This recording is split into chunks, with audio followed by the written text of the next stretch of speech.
The mother of all bombs. It is the largest bomb in the Air Force arsenal. We targeted a system of tunnels and caves that ISIS fighters used. Years of pacificity are over. Donald Trump is saying, look, if you are our enemy, we are going to find you and we are going to kill you. We have a threat.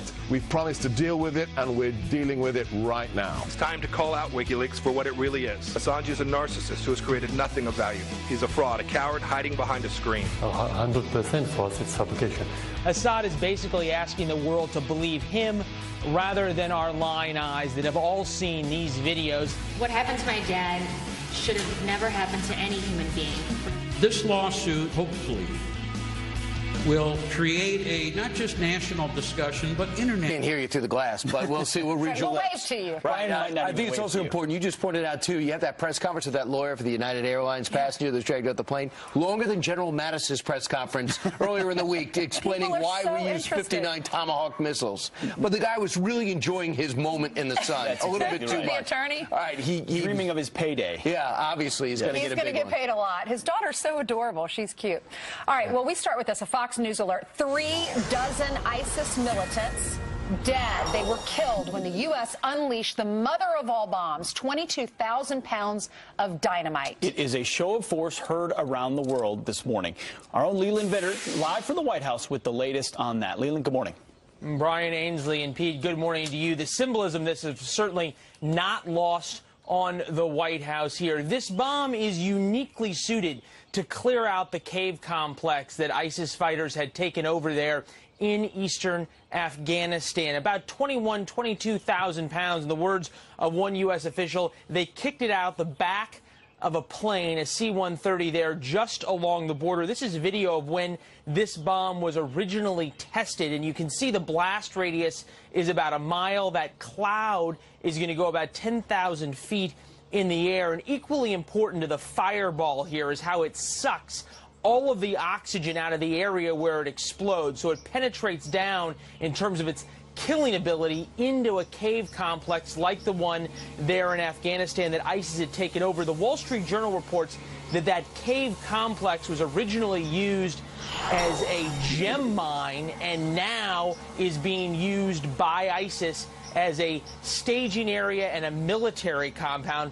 Rather, I should say, was used as a military staging compound there for ISIS. The president alluded to the idea that he wasn't necessarily personally involved in the decision to drop the bomb, but certainly was pleased with the result.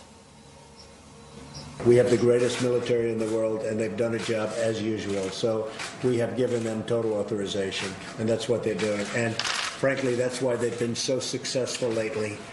If you look at what's happened over the last 8 weeks and compare that really to what's happened over the last 8 years, you'll see there's a tremendous difference. And there were a lot of questions about what message this might send to North Korea. The president said he didn't know what message it sent, but certainly the White House here, as they worry about North Korea, is looking towards this weekend when there is a rumored possible North Korean nuclear test planned. Guys, back to you.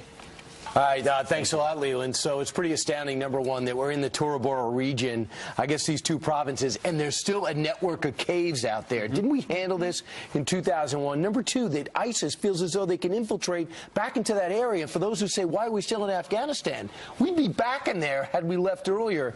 And finally, when you look at what's happening in that area, only 36 dead. I think a substantial thing has taken place in a message sent. But I'm astounded to see that Russia and Iran are now having a meeting about the future of Afghanistan when we're the ones who've been there for 15 years. They're actually having a session about the future, meeting with Taliban officials about a new Afghan government. What do you think about it? Because we've been headed for the... Yeah, I served there in 2011, 2012. We've been headed for the exits in Afghanistan under Barack Obama for a long time, sending signals that we're not as interested in finding a solution there. And it is a difficult solution. Look at Nangarhar province where this happened. Over 1,000 ISIS fighters housed there right now. They have free reign to attack. We lost a green beret there a couple of days ago. So the Pentagon is claiming this wasn't a direct response to that, but in some ways I really think it was. And if you watch other networks... The Wall Street Journal has a quote from an unnamed source, and the Pentagon says it was. Of course. You think President Trump isn't saying they take one of ours, we're going to give it back to them even more? But the other networks are making this about who authorized it, who authorized the... Doesn't matter. I think it's cool that he says the generals authorized this. The military, they're the boots on the ground. They're the ones that can make the decisions. I look to them. They're the experts. I'm not. Precisely correct. And the military loves that, too. All you want is decision-making pushed down to the closest level to unleash and empower commanders who really know what it takes to destroy the enemy. You've got this kind of ordinance. The general on the ground says, I want to use it because I've got an area that I can't touch with guys unless I'm going to lose Americans. Yeah. So you save American lives by dropping a bomb like this. Well, the president was on the campaign trail. He said, I'm going to bomb the blank out of ISIS. He's doing that, killing these, how many was it, 36 ISIS members, ISIS fighters? And that's reported by the Afghan government. It could be a lot more than that, too. All right. Well, it's a start, at least. Yep. And Sebastian Gorka, who is a terrorist expert, he also works for Donald Trump. He was agreeing with him. He said this is totally different. Remember the president in that clip we just showed? The president said the last 8 weeks have been totally different than the last 8 years. And Gorka agrees. Listen to this.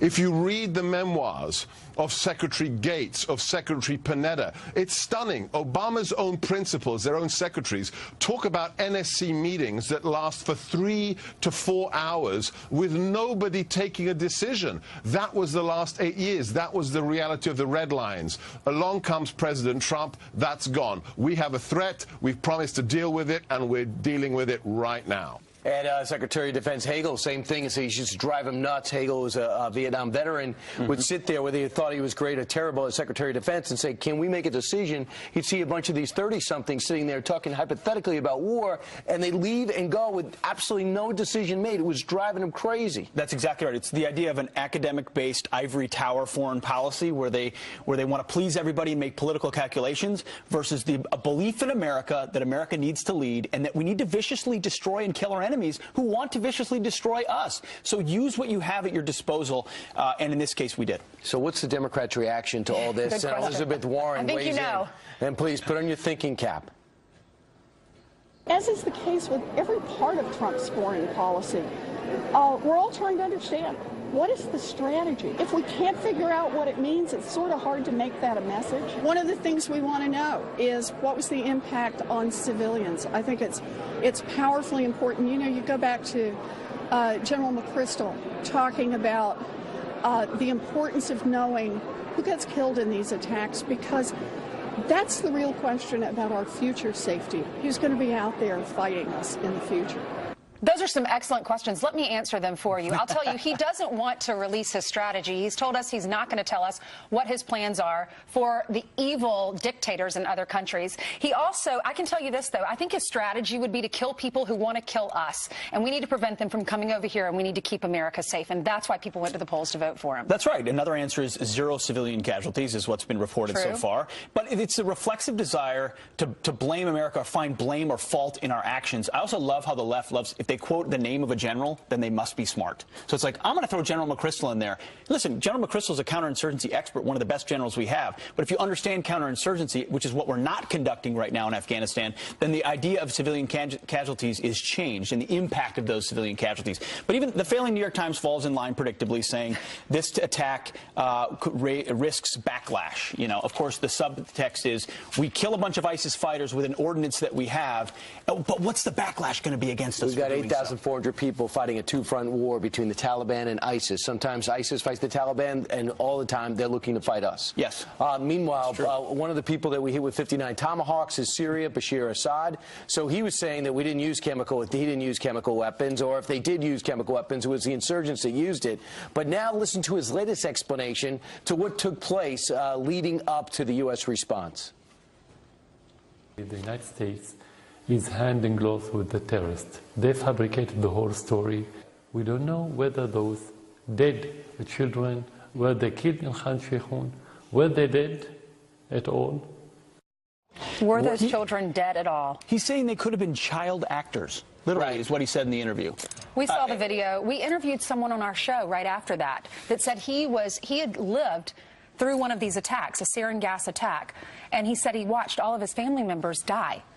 This is what dictators do. They lie and deceive because they've got no other option. And, you know, the general folks that have reacted to the Moab in Afghanistan have said this is a tactical issue in Afghanistan. Of course it is. But it also sends a clear message, no doubt, around the world, to North Korea, to Syria, Bashar al-Assad, even the Iranians. We're willing to use the weapons we have to prevent terrible things from happening in this world. Take note. And I think they are taking note. I think some of those kids were 1 year old, 1.5. I don't think they're child actors. They don't know how to act.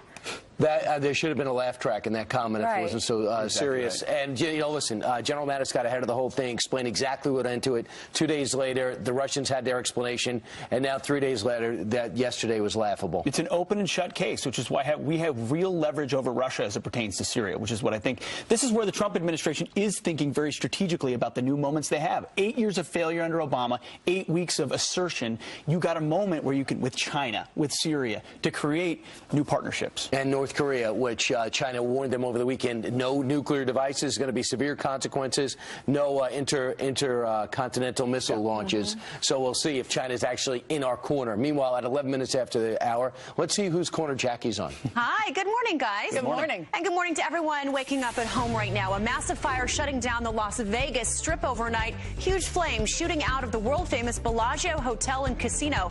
Look at that. It's quite a sight. Dozens of firefighters working to put out the inferno, taking over the roof of one of the biggest hotels in the world. But it wasn't enough to stop the Bellagio's famous water show from happening just feet below. Authorities investigating what sparked the fire. The Strip is now back open this morning.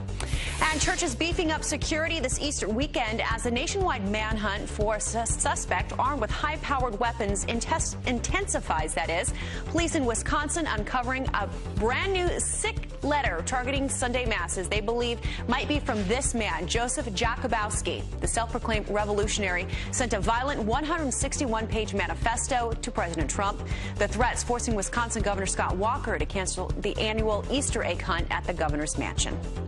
And the wife of the teacher accused of kidnapping his student, revealing he left her a note. Jill Cummins saying she never had a reason to doubt her husband, Tad, who police say is in Tennessee. They abducted 15-year-old Elizabeth Thomas, the two now on the run for a month now. I had no reason not to believe him. 31 years of marriage, you know, with no problems. Why would you not believe him? No matter.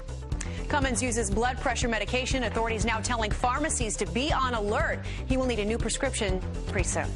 And those are your headlines. Back to you guys. All right. Wow. That's unbelievable. Crazy story. Yeah. All right. Thank you, Jackie. 7 hours of outdoor activity, freshly washed sheets, and absolutely no need to learn English. That's the easy life of an illegal immigrant inside American jails. But now the Trump administration says the party is over. All right. And we're following a Fox News alert now. You have 36 ISIS militants, maybe more, taken out by the mother of all bombs. Former Navy SEAL Carl Higbie is here to tell us the real message behind the attack, perhaps. And you cannot handle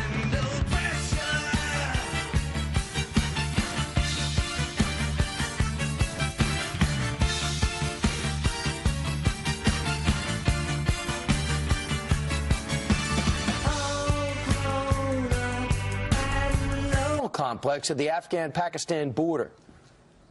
That bomb also sending a very strong message to our enemies around the world. Here to react, former Navy SEAL Carl Higbie on the couch. Carl, good morning. Thank you. Hey, thanks for having me.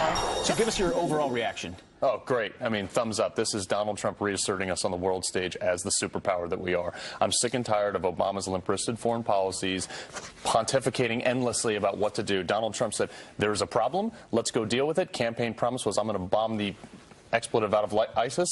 Fulfilled. This was your job when you were Navy SEAL. Tell us more about that, your experience. So part of what I did is on the ground was calling these airstrikes, you know, lays targets, calling coordinates, things like that for close air support, where we drop bombs from any air-to-ground munitions. And this is something that is uniquely American in the sense of our ability to deliver. A lot of countries have air support and things like that, but our ability to put munitions from the air to the ground is unparalleled in real time. globally. It's so precise too. Oh right? yeah, I mean we can put a bomb in a window anywhere in the world with a push of a button, and it's amazing. But right now, with 8,400 troops there, with ISIS establishing themselves and the Taliban reinvigorated, and an Afghan government struggling to stand up, where do we go forward from here? Besides this tunnel complex, we're going to need to look at the bigger picture. Oh yeah, and this is not something that's going to be solved with one thing. But the thing is, there are much better munitions we could have used to solve this tunnel problem. We have penetrating munitions that could go down and blow things up. This NOAB was sent for a reason. It was sent to send a message to the world. Said we are going to push the envelope. We're going to do what it takes, and we're going to use every ounce of military might that we have to kill ISIS. Are you comfortable with the Secretary of Defense having so much power, the Chief Executive giving him that type of initiative? Oh yeah, that's what's been lacking under Obama's 8 years, is the autonomy to fight a war as we see fit. I mean, look, you've had people, these bureaucrats running war scenarios that have never experienced war, that don't understand what they're doing. And Trump said, hey, look, Mattis, you are the expert here. You do what you got to do, and I got your back. Well, and you were at JTAC in Afghanistan. You had you said you dropped upwards of 2,000-pound bombs. These are 10 times that. So you understand that force, but you got to have the ability to make a decision as a commander in theater, and that's what President Trump is giving to the. Well, that's what it was under when I was there in 2007 under Bush. We were able to drop bombs whenever we saw fit, whenever we said that our lives were in danger and we needed to. When we were there under Obama, there was an approval process where if you were in a gunfight, you had to call up, who had to call up, who had to call up, and then it had to come back down the same way. So you couldn't get the munitions on the ground by the time the firefight was over, or guys were dying in the middle of it. Is that why ISIS grew? I mean, you can't say that's exactly why ISIS grew, but definitely the rules of engagement, the lack of fortitude from President Obama was a huge contributing factor. Carl Higbee, thanks so much. Appreciate it. Thanks for your service, too. All right, 10 minutes before the bottom of the hour. Right, and the member of a drug cartel suspected of shooting and killing border agent Brian Terry with a gun supplied by the U.S. government. He's finally been caught, and a friend of that fallen agent joins us next. And Lois Lerner says she's getting death threats. Maybe she should have thought about that before targeting conservatives and ruining people's lives. Think about that as we bring the music up and go to break. Wow. You can't always get what you want. Thank you, Brian. The cartel member suspected of murdering a Border Patrol agent and exposing Operation Fast and Furious in the process is finally under arrest. Very good news. Yeah, Brian Terry was shot on the U.S.-Mexican border 6 years ago, but the people who were close to him, they feel mixed about the news of the arrest. Joining us with her reaction is friend of Brian Terry, Lana Domino. Lana, thank you very much for joining us this morning. Thank you for having me. Thankfully, the trigger man in that horrific attack has been captured. How does that make you feel this morning? Well, happy that we're one step closer towards, getting justice for Brian, but that's just one piece of the puzzle. There's still one more suspect at large, and the administration is, still no one's been held accountable from the ATF, the DOJ, and Obama is no longer in office to exercise his executive privilege. Jason Chaffetz, with the Oversight Committee, has been trying to get Operation Fast and Furious documents so he could do his job and get some justice for the Terry family and for Brian Terry. So President Trump has made promises that he will get that justice for Brian and for Brian's family. It's a promise that I hope that he keeps. And we have a new Attorney General, so Eric Holder can no longer block those documents from being released. I know that Brian's brother, his statement saying that he is so much more comfortable now that President Trump is in office. Do you feel the same way, and if so, why? I think because coming in, he's not a politician. So I think, as he said in his campaign, he doesn't owe anybody any favors. Maybe there'll be some more transparency. Maybe there won't be a cover-up. He has nothing to hide. He's a new president. There's no reason for those documents not to be released anymore. The truth needs to be revealed, not only for the Terry family. The American people are owed an explanation of a botched gun-running program that should have never existed. And not only do we have Brian Terry, who died from it, we have Jaime Zapata. They sacrificed and gave their lives protecting our borders for our freedoms. And what did our government give them? A cover-up? Lies? That's not honoring them. Lana, how did you know Brian, and what was he like? I was friends with Brian. I moved out to Arizona in 2005, and Brian moved out later, and we became friends. Brian was just like a very happy, bubbly person, give you the shirt off your back, there for you when you're down to give you a pep talk, a really good person. I mean, he dedicated his life to serving. He was a police officer, a Border Patrol agent, a Marine. He dedicated his life He doesn't deserve what he got from the Obama administration. He doesn't deserve that. He deserves to have his name honored. And to me, covering up lies on a botched gun running program with the ATF, Bill Newell, they stepped down and they moved people. Bill Newell still works for the ATF. Yeah, you know, Ken Melson, he stepped down. Who went to jail? No one. As far as the government and the departments, Eric Holder's still allowed to practice law as a lawyer. Was just hired by California legislator. How could you hire such a man who is not an honest man? Sure. Yeah, no, Lana Domino, thank you for bringing the memory of Brian Terry alive again. And people forget, it was December of 2010, just 7-8 years ago. Justice shouldn't have a timeline, and you're still fighting for it. Thank you very much for joining us this morning. We really Thank you, Lana, it. and give his family our best. God bless you all. Thank you. Thank you. Coming up, do you think taxpayer money should go to fund Planned Parenthood? This morning, a major update on that debate. Plus, more on our top story this morning. 36 ISIS terrorists are dead, possibly more. So why are liberals so outraged over that? We've assembled a pretty awesome military panel here. There you go. You're looking at it. To set the liberals straight. Up next.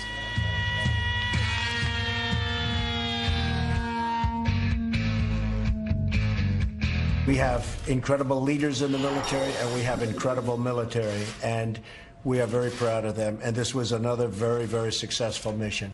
Wow, a Fox News alert now, and you heard about this. 36 ISIS militants taken out by a bomb known as the mother of all bombs, and President Trump calling it a success. So what is the message to the rest of the world? Is there one? Here to discuss is former Army intelligence officer, Lieutenant Colonel Tony Sheffield, playing outside right, former advisor to the United Nations and NATO commanders in Afghanistan. Andrew Peake is here, retired infantryman and Marine Corps Reserve, and New York Assemblyman himself, Kieran Lower. Kieran, welcome back to all of you. First off, this bomb drops in a region right on the Afghan-Pakistan border a week after one of our special operators is killed. How does that play into this? Yeah, I think it definitely sends a message that all options are on the table. Washington is no longer going to micromanage the war. You saw that President Trump gave authorization to use this if the situation presented itself a while ago. I think those are real positive developments and show that this president is very different than his predecessor. Let's look at what Afghanistan is right now. You have ISIS fighting the Taliban sometimes together, and one thing they agree is we're bad and they want to take us out. Andrew, how does this ground now changed with that bomb dropped? With 36 dead. Well, one of the most concerning developments in Afghanistan has been there's actually become a truce between ISIS and the Taliban since last summer. So what I would expect to see is increased cooperation even now going forward because of this bomb drop. You know, it's a propaganda victory. The United States is going after ISIS personally, and I think the Taliban prefers that it be the opposition faction #1 rather than ISIS. Colonel, you've been saying this for a while. In fact, ISIS has been coming back in there since 2014, and as long as they're there, there's no reason for us to ever leave because they directly are a threat to America. And more importantly, Brian, I think we have to understand there's ways we need to deal with them severely, sending the message about the fact we're going to go after them. And this bomb was used in such a way to send a message to the world and, more importantly, Pakistan. One of the issues has been, and will remain until we deal with it directly, is the safe havens in Pakistan. Every general I've talked to who's been in charge in Afghanistan bemoans the fact that we could not go into Pakistan and deal with the safe havens, which is how the Taliban and now ISIS is being able to kind of refuel, retool, and go back across the border. So this means, like we did with the bin Laden raid, Pakistan may well be back on the table. And in Pakistan, remember, Colin Powell famously says, you know, you're going to be with us or against us. You know, told them to get on board, and we were able to use it as a staging area right after 9/11. And for a while, they were complying, but they're not now. So do you think this would hurt actual recruitment for ISIS more than anything else? I think it does. You know, for a long time, if you were a potential jihadi, it looked like Allah was on your side and it was going to be a glorious cause. If you just got one of the 36, if you were just one of the 36 killed anonymously in a cave somewhere in Afghanistan, that's not so glorious. I think we've done something to stop ISIS's recruiting momentum with this. Andrew, get this. Russia, on Friday, will host high-level talks on Afghanistan with Iran, Pakistan, and Chinese diplomats. They say we can go if we want to. What's going on here? The Russians are playing a uniquely negative game on Afghanistan. You know, they're actually supporting the Taliban, who fought their allies, the Northern Alliance, for Islamic years. Extremists, fundamentalists. This is how much they hate America. This is how much they want to hurt American interests. They're supporting people who are diametrically opposed to Russian interests just to cause us some minor pain in Afghanistan. You know what's interesting, and Colonel, tell me if I'm overstating this. You have the 59 Tomahawk missiles last weekend. You have this this mother of all bombs yesterday, and then Saturday in North Korea, they see our attack fleet right outside off their coast. And I'm wondering what they're thinking today. Am I wrong to think that they're following all this? Oh, it's all related. Oh, absolutely. Look, we've had options again on the table regarding North Korea since I worked this in the 90s. The question becomes a matter of political will. Are we willing to do something? This is what's changed. The pattern that Mr. Trump has shown is that we're now willing to use military force as an extension of foreign policy. So if I were North Korea, if I were I would be taking this very seriously. And I'll just add this as we switch finally to Syria, and that is the Chinese president called our president unsolicited on Tuesday and warned North Korea yesterday, you've been no antics on Saturday. And that might, in many cases, is unprecedented. Some say don't be naive. So yesterday, Syrian President Assad came out and made a statement that it wasn't even a real attack, and he even implied that there were child actors that pretended to die a brutal death. Totalitarian regimes are notorious liars. Who's their audience? Andrew, who's their audience? The world. Yeah, no, it's the world. You know, it's also the Russian public. It's also they're trying to confuse the issue at the UN enough that countries like Bolivia, which voted with Russia against Nikki Haley's resolution condemning the chemical attack, feel justified in giving them some diplomatic cover. So it's just it's an information campaign, and the Russians consider information a weapon of war. Well, and we have been losing this battle, Brian. I mean, we've been sitting back and allowing the Russians to run the table. This is another example of them putting out a message, spinning it a certain way. It doesn't really matter what the truth is. It's about what they can shape their perception to be. And this is something that clearly makes Russia an evil empire that we have to deal with just like we did during the Cold War. I just think they're a well-educated society. They're not going to be duped by this. And I think if they have Google, they'll realize how laughable that statement is. Guys, great to see you. Great. We'll see you a little bit later. And thanks so much. And we have a lot of fronts in 6 different countries we have active military operations in. Meanwhile, Jackie, what else has been happening while we were talking? Good morning, Brian. Well, it's now about 20 minutes to the top of the hour. President Trump making good on yet another campaign promise, opening the door to defund Planned Parenthood. The president signing a resolution allowing states to block federal funds from the abortion provider. The move reversing a previous resolution by President Obama, giving states the power to allocate federal health funding as they see fit. And former IRS official Lois Lerner furious about getting death threats, claiming she's now a victim over her IRS scandal. Lerner now demanding a judge seal her upcoming deposition where she'll testify about targeting Tea Party groups. You may recall Lerner refused to testify before Congress back in 2013. I have not done anything wrong. I've decided to follow my counsel's advice and not testify or answer any of the questions today. Lerner resigned but was never charged. An insult to injury for United Airlines as it tries to recover from that passenger dragging scandal. We all remember that video there.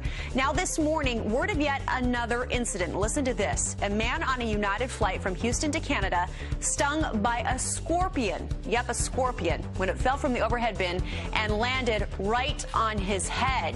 It has been a rough week for United. And those are your headlines. Scorpion out of the baggage. I know, right? That's United? Yeah. Yes, it seems like it's made up, but it happened. Rough. I had a scorpion fall from the ceiling of my hut in Iraq one time. You did? A little different than an airplane. Really? Did it bite you? Sting you?